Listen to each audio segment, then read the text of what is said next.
Greetings gastronauts, this is Keith Cooks. I'm Keith, and today I'm going to show you how to make a wonderful dessert cherry pie.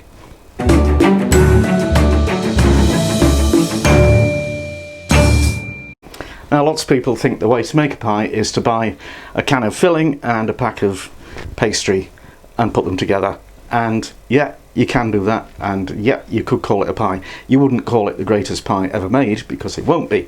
The greatest pie ever made is the one that you make following this recipe. And because sometimes I like to be a bit flash, I'm doing a lattice top, a proper woven lattice top out of pastry, and it's beautiful and it'll amaze all your friends and they'll want to have your babies and everything. So let's do it. I'm using this pie dish, which is 24 centimeters, 9.5 inches diameter. And what I'm going to do is pastry, then a layer of cherry jam, then a layer of whole cherries, and then the lattice pastry top, and it'll be wonderful.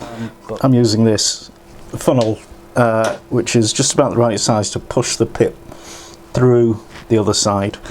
So, you know, it does mean the other side isn't intact, but I won't tell anybody if you don't.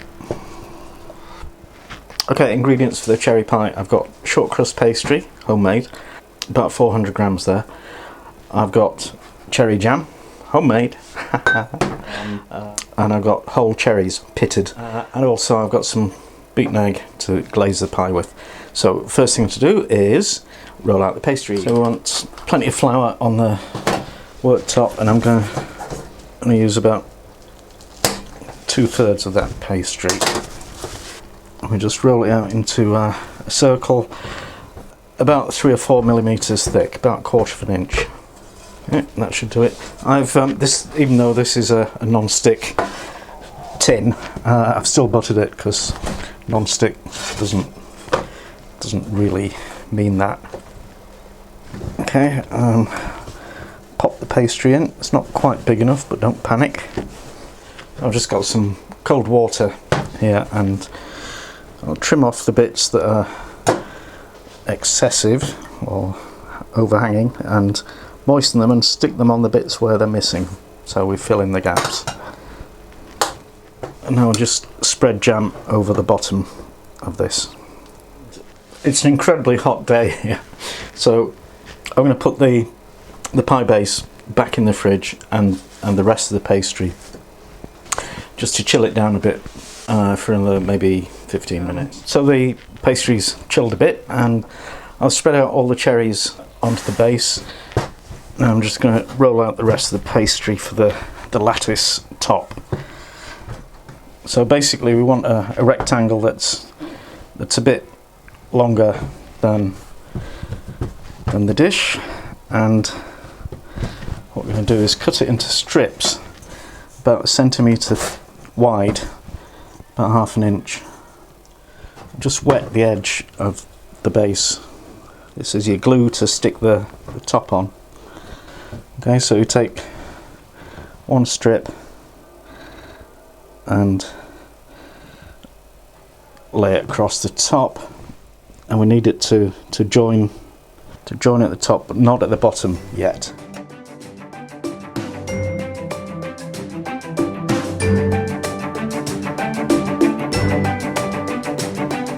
Okay, could do with some little ones on the sides. Because when I do a lattice pie, I do a proper woven lattice. I don't just, you know, do a rubbish one. It's a question of lifting them up, weaving through them, and so the next one will go across these. Okay, and I'll make this the last one because it is. Okay, and now what we do, we'll just trim off any excess and just work around the edge just to tidy it up. It's not massively tidy. I can't do an awful lot with it. So I'm going to put this back in the fridge to chill for another 15 minutes. Meanwhile, I'm going to preheat the oven to 230 degrees Celsius. Oh, right, here's our beautiful lattice pie, and I'm just going to paint it with beaten egg so it comes out lovely and golden, and that goes in the oven for 35 to 40 minutes. Well, here's our fabulous looking cherry pie. Now sadly we have to wait a bit for it to cool down before we can get it out of the tin. Here's our wondrous pie. The filling's a little bit runny because I didn't give it time to set because I'm starving and we're losing the light, so let's go. That is beyond fantastic. Wow, amazing. And that's that. Hope you enjoyed it. Now please share it with all your friends on social media. Subscribe to this channel, follow us on Facebook, Twitter, Pinterest, and don't forget the amazing website that has all the details of all the recipes. And thank you for watching. Come back soon.